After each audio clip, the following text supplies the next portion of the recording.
All right. Well, hello, everybody, and welcome to Replace Your Income with Kevin and Steve. How's it going, Kev? Hey, dude, this is the first time we're recording a podcast on this brand new software. And the reason why I share that is we don't know how it's going to go, but so far, so good, right? Hey, the first 15 seconds is the most important, I think. They've been magic. They've been magic. Yeah, that's right. So we have another awesome episode today. We get to talk to another one of our amazing clients. And he's really amazing because he speaks German. And you know, I know, Steve, I know you speak Spanish and you're all proud of that. Nobody cares. German is way cooler. Okay. Can I just Genau. Yes. See, he said exactly. Yeah. Aside from speaking American and Spanish, I also speak Canadian. You speak Canadian, yeah. And in order to speak Canadian, do you have to put a at the end of all of the sentences, or is it like a certain percentage? What classifies it? You know, it's more of an art form. You know, Okay. most sentences are phrased or done in the form of a question, kind of like, "Hey, it's a nice day out today." So it's kind of like you're making a statement and you're asking a question at the same time in one sentence. It's a very efficient language. So really, Canadians are just never sure. They're just always unsure. Is that what I'm learning? It's always in the. I don't know about that. We're all I can say is that like we're all just like really, really nice, right? So nice. So nice. Steve, I'm pretty sure that I've mentioned it on the podcast before, but if not, like, you know that I speak some Canadian because I dated a Canadian girl. Have we talked about that on the podcast? No, we have not. Okay, so I dated a Canadian girl for a while. She was from Alberta. Not from Alberta. Nope, she was from Cardston. That's where she was from. And Cardston is in Alberta. Yep. okay, That's right. well, I don't really care about Canadian geography, so whatever you say, that sounds good. That's great. The most important thing for me about Canada is there was truckers that took a stand. Outside of that, I know there's maple. That's about it. Okay, so I have been to some beautiful gardens on the island of Victoria, though. So there's that. I did have Bouchard that. Gardens, beautiful gardens. Beautiful gardens. So I was dating this Canadian girl, and it was so funny because she would legitimately say things, and I was like, "What are you talking about?" Like when she would want to, go have a seat on the Chesterfield. I'm like, "What's a Chesterfield?" She's like, "The Chesterfield." I'm like, "You mean couch?" Or when stuff would go into the sink, and I'd have to turn on the garburator. These are all right? What? These are. I don't understand your question. Like, The other thing, and I think this is Canadian, is I had somebody who I worked with in retail. This is not the girl that I dated, but he would always talk about putting things in a bag. And is that? But he meant bag. Is that a Canadian thing, right? He's like, yeah, just put it in the bag. I'm like, the what? I'm begging? What am I begging for? The bag. Does this all ring true and familiar to you, Steve? you know, it's been a minute since I lived there, but I tell you what, I get reminded of it frequently as I get up there, 2-3 times a year. So, Oh, that's awesome. Well, speaking of Canada, we get to talk to another person today who is north of us here in Utah. And we have an amazing client that is joining us today. And I'm so excited for this podcast because he's the coolest guy. And his name is Jeff Benjamin. Jeff, how are you, my friend? Hey, Kevin, I'm doing great. Thank you. So Jeff is a German teacher and a history teacher. And I was telling him before the podcast, the reason I learned German was I had a history teacher in high school in California who recruited me to the German class. And I was so thankful because then I went and served my mission in Germany. And I love German. My daughter's middle name is Berlin. I love everything German. But so you teach German, you're a history teacher, you live in Oregon, just outside of Salem. And we'll talk a little bit about how you found out about Done For You Real Estate. But you've got an amazing wife who you've been married to for 30 years. You've got 4 awesome kids. You've been a teacher for nearly 30 years. And you've been a client with Done For You Real Estate since around 2019. So I would like the collective world of podcast listeners to please help me welcome to the mic, to the Replace Your Income podcast, Jeff Benjamin. Yay! Can you feel everybody cheering? Can you feel it? Absolutely. Yeah, it's real. Okay, so I am so glad that you're here, Jeff. Primarily because es bedeutet, dass wir alles auf Deutsch sagen können, ja? Ganz genau. Ausgezeichnet, Kevin. wunderbar. Alles wird auf Deutsch sein, and everybody else can just go to Google Translate. Ja, prima. Auf Deutsch. Oh, that's awesome. Steve speaks Spanish. You and I speak a superior language in German. And so, well, Jeff, thank you so much for joining us and taking time today. You're actually at school right now, aren't you? Yep, on my lunch break, just taking a little time out here. Well, you're amazing. So thank you for joining us. So I'd love for you to dive in a little bit and talk about how you found Done For You Real Estate, and then a little bit of your story. Like, what's the experience been? Because you've done now 5 properties, right? Yeah. So talk a little bit about how you found us and what the experience has been. I just think you have such a cool story. Yeah, well, the journey started in the car, literally, as I was doing my commute back and forth.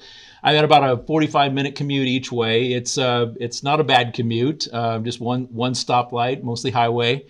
But as I'm going back and forth, I was often listening to talk radio. Buck Sexton was on the radio at the time, and I appreciated what he had to say. And when he would get to his commercial plugs, he would talk about his friends at Done For something. And I kept listening. I kept, done for who? Done for how?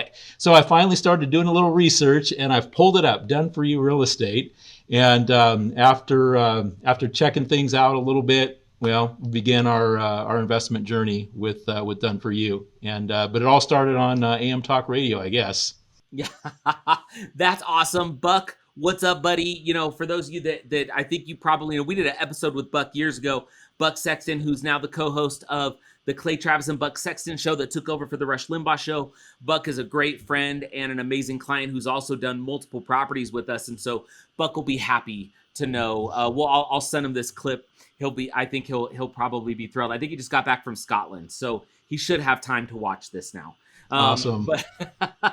But okay, so what was it about the advertisement or just whatever it was that Buck was saying? Was it real estate that piqued your curiosity, or was it, the idea of real estate as an alternative to retirement, or what was it about kind of what he shared that made you go, oh, I got to do some research and physically find out what he's talking about? Yeah, I think it was a bit of a combination of all of those things. I'm getting probably into the later part of my career. I don't know if I look like it, but I am. And so as I'm headed these last years of teaching, I love teaching. It's going to be hard to give up the classroom, I think.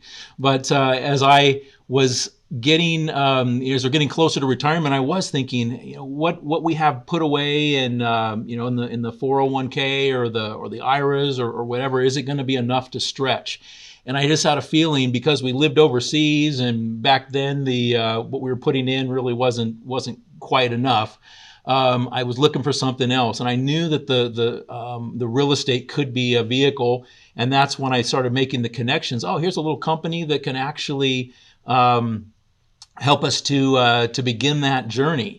And it really was what it seemed. As I started to look on the website and then have some phone calls with representatives there at Done For You, we began to look at our resources and what we had to put into a first home purchase, a first investment, and started to look at some different markets that were available at the time and that are still available, and ended up down in Florida. So here I am in Oregon, and we have a couple of homes down in Florida now. That's awesome.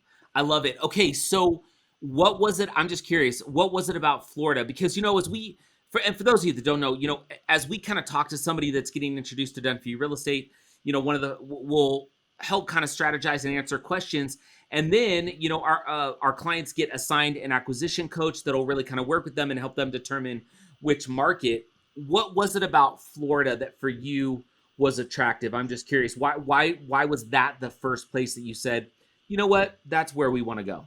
Yeah, as we kind of examined each of the markets, and they each kind of offered their own things. And but I think as we looked at Florida, it was really the move had started. There were a lot of folks moving to Florida. We knew that the job market was strong there, that the housing market was relatively affordable there. And it just seemed like the right market for us, even though it felt so far away. Started to build that confidence that it could still work for us to have a property managed down there. And so the first one it's always a little scary to jump into that first investment, But just down south of Orlando, we got that first home, and it really worked out well. We knew Florida was right for us. So Jeff, you've purchased 5 properties now through DFY Real Estate, correct? Yes, that's right. So I'm going to ask 2 questions. The first one is, so through the process, what was the hardest part about going through the process of buying 5 homes? That's pretty monumental. So what was the hardest thing about that? And then my follow-up question, just so it can be percolating, is what has been the best thing about owning, that many properties, and what has it meant to you and your family? Yeah, if I had to think of the hardest thing, I mean, it is. I've got to say, it is time consuming to start the process, to begin going through. So you're just like buying a home. You're getting pre-qualified. You've got to go through those steps with a lender. Eventually, you'll work with a realtor. You'll come to insurance. There are all these steps along the way. I think. As far as what's hardest, sometimes it's just the waiting to get there, to actually close on that first investment property. Once you get through the process, I remember the term rinse and repeat.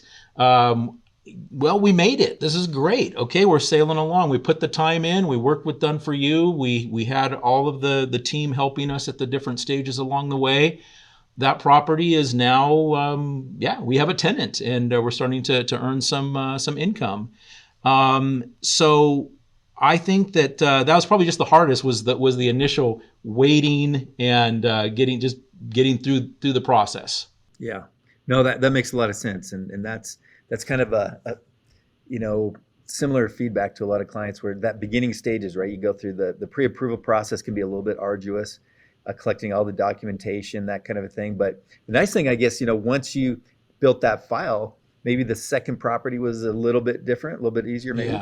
Yeah, absolutely. It really, as we came back around and kind of working with our VP there, that one that was representing us and helping to support us. Shout out to Jerem for his actually Rodney Beecham is who we started with. So both these guys have been great in helping us, and that was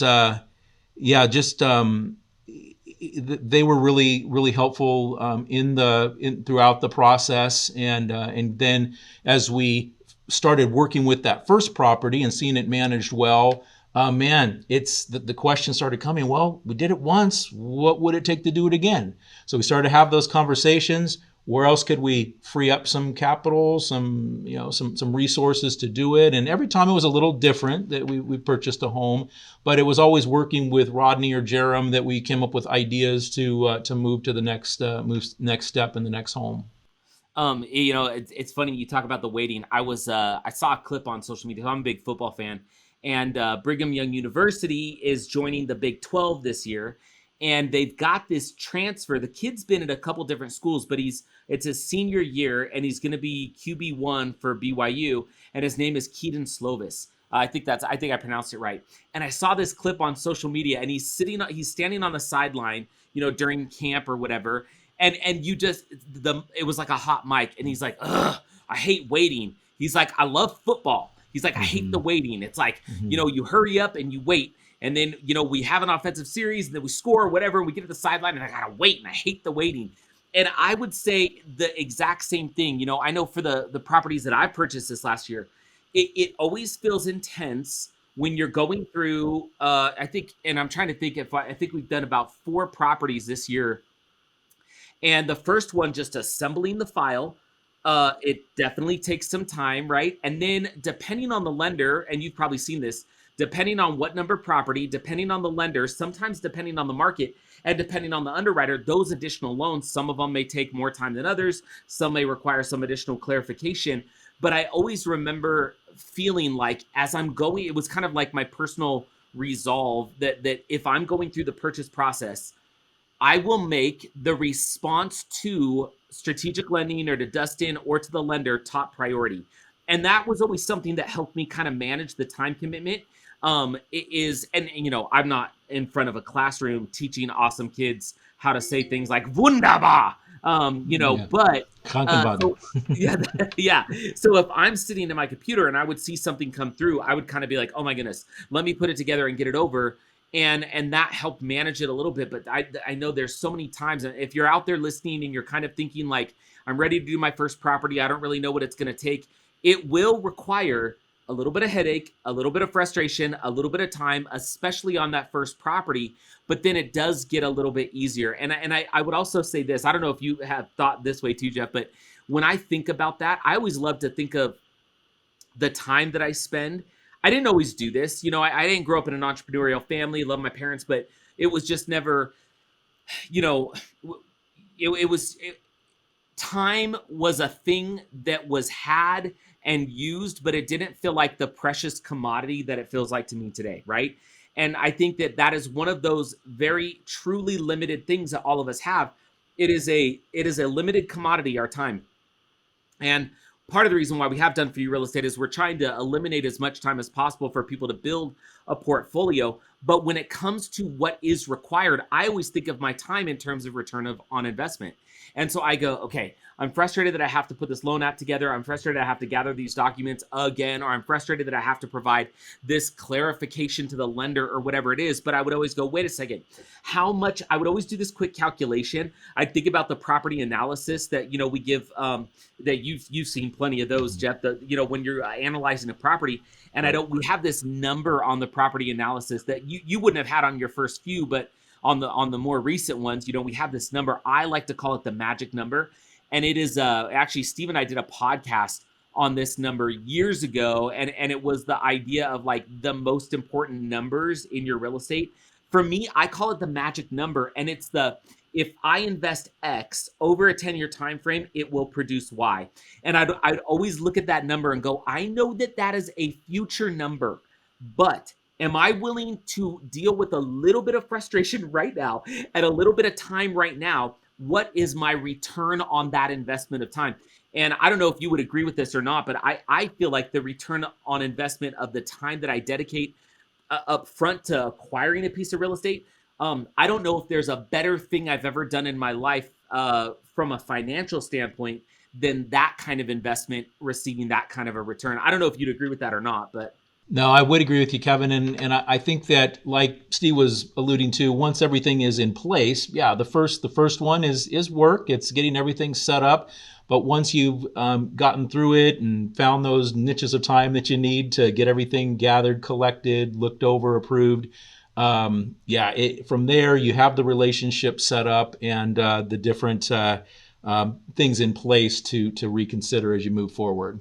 As you kind of made this transition into doing real estate and having multiple properties, what effect has that had on the way you view your financial life, your family, your future? I'm just curious, has that been a shift for you? Well, it's interesting. The process actually moved me into an area of teaching that I didn't expect to get into. Just this last year, I was teaching a finance class to one of our middle school classes. And some of the, of course, the experiences that I had with real estate, we start out with savings accounts and move all the way up to real estate investing. That was all coming out in that class for these students. And here they are, they're just, 6th, 7th graders sitting in front of me, but they're getting some knowledge that in the future is probably going to serve them well if they come back to it. They're all sitting back in their seats saying, Mr. Benjamin has some Benjamins. Yeah, that's right. I've got my Benjamin somewhere here. My pretend one I put on the wall for him. That's I awesome. love that. That's awesome. Has it shifted the way you view your future? So I'm kind of curious, like when you started to think about 401k and the IRAs and all of that, and has you kind of like cast your gaze out, you've taught for a long time, so you probably have a pension coming your way. So as you kind of thought about those things, what was it about real estate that was the sort of the next evolution of that plan? I'm curious, why real estate for you? Yeah, well, my hope was that it would again accelerate that journey toward financial independence, if you want to use that term, or just being able to get to the place where when it's time to finish teaching at some point, we'll be in a place that we'll be able to not just be provided for, but still be able to be generous with our resources, with our time, be able to continue to give back.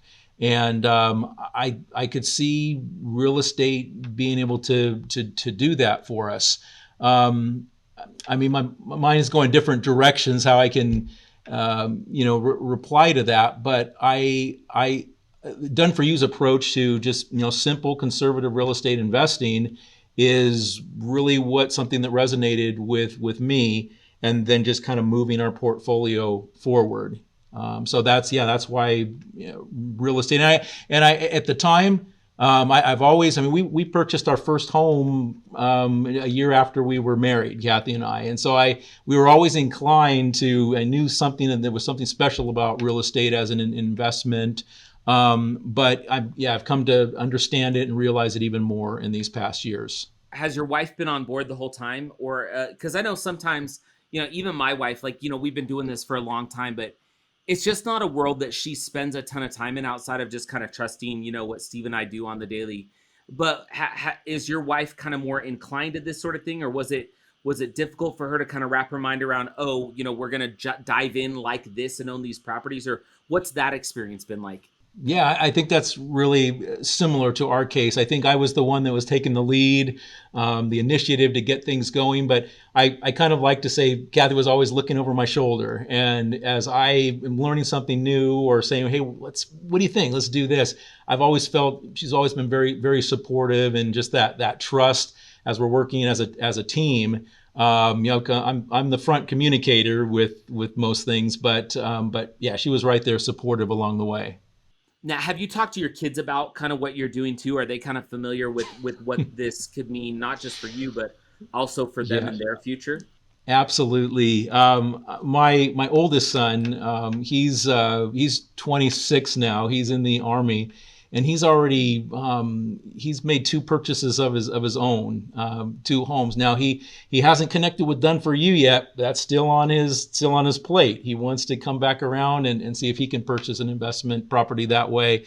But yeah, Jacob is really he's really caught that interest as well. Kind of caught the bug for real estate, and I'm sure the others are listening right behind him. So I'd love for you to, because now I'm gonna try to word this question in a way that is not offensive to anybody listening, but my wife, she works for the school district.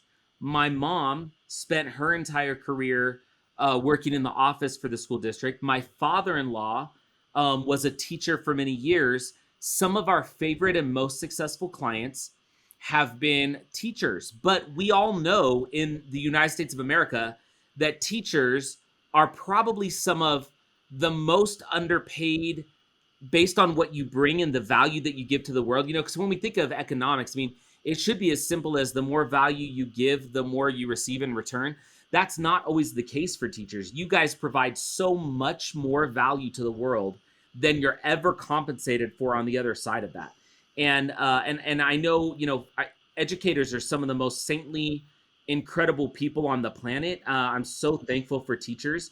I actually always wanted to grow up and be a teacher, and I guess I am to a certain degree, but I thought I'd be in a classroom. Education's always been sort of near and dear to my heart. But I know that there's a lot of people that are out there that maybe think about what they perceive to be whatever the earning potential of a teacher or something like that. And they probably are like, I don't know how I could ever do this. Do you mind talking a little bit more? And I don't want you to divulge like all of your financial details, but I'd love for you to just give us and those listening a little bit more of an idea of how was it possible for you guys to do what you've done? Because what you've accomplished already is really exceptional. Yeah. For us, maybe a little bit different from a regular teacher in that we worked overseas, and our pension was coming in a little bit differently for a while. We ended up rolling it into a 401k. And so some of the earnings from that is what we first pulled out to use to have that initial investment that we needed. So from that's how it really got started, and a little bit of savings as well. Sure. Just kind of pulling, and that's how the first home is, the first investment. It's pulling everything together just to get things rolling. I think beyond that, as we looked at the second opportunity, second home, we're trying to tap other things. Eventually, we were actually we had built up enough equity in our first home that we chose to pull some of that out and put that in. Now, it was a kind of an interesting time because of the interest rates have been fluctuating and so forth. But we weighed everything out and decided that this is the time we're going to take the equity out of this property and put it into another one. So that's just in a nutshell kind of how we've made that work. Ausgezeichnet. Yeah, genau. No, that's awesome, and I appreciate you sharing that because that's one of those things where I feel like Steve and I've got a book coming out real soon called Micro Wins to Millions, and there's a whole chapter in the book dedicated to 3 words: do it now. Right? And we steal from W. Clement Stone a little bit. That was just kind of a mantra that he repeated in his life insurance business. And he grew one of the largest life insurance companies ever. But what I love about do it now is, to me, do it now, that phrase doesn't allow for excuses. Do it now means whatever it takes, I will dive in and create something new, right? That's what do it now to me. It's like somebody may not be able to go and buy an investment property today, but I guarantee everybody listening, anybody within the sound of our voice, which is the entire world, because, podcasting, but anybody out there can take a step towards being able to do it now. And what I love about the commitment that you and your wife made is you guys said, okay, what is it going to take? It may be we're going to have to pull things together. But once that first property was done and it worked, it was like, well, what else can we pull into this? And I think that your guys' dedication to your financial future, and I'm sure there was hesitancy or fear at some point, but you guys have moved forward with this incredible just faith in what this could mean. I'd love for you, and we're kind of wrapping up the episode. I know you need to get back to class, but what kind of advice would you give somebody listening that is thinking about doing real estate or thinking about doing their next property, and they're maybe feeling some of that hesitancy or that fear?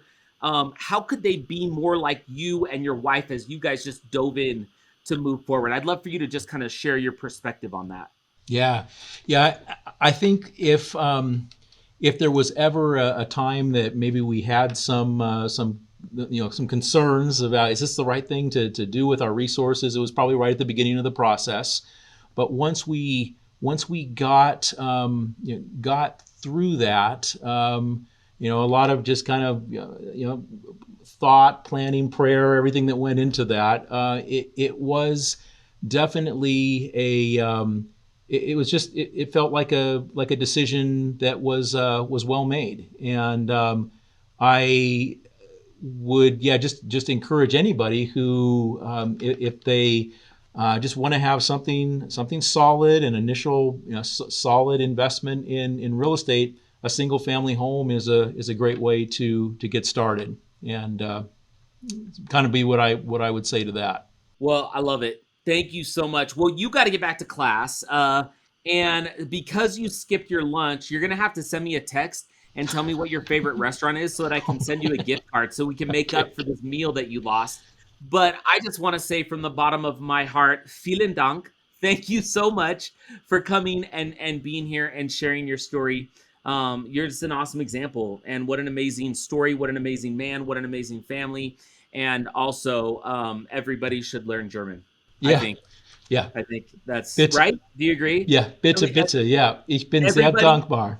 Yeah, wunderbar. Everybody at least go download Duolingo, jump into German, okay? You're going to do it. You can be more like Jeff, and you want to because he's awesome. You heard his story. So thank you so much for taking your time. You're amazing. Steve, any last words as we wrap up? No, just thank you very much, Jeff. It's an inspiring story.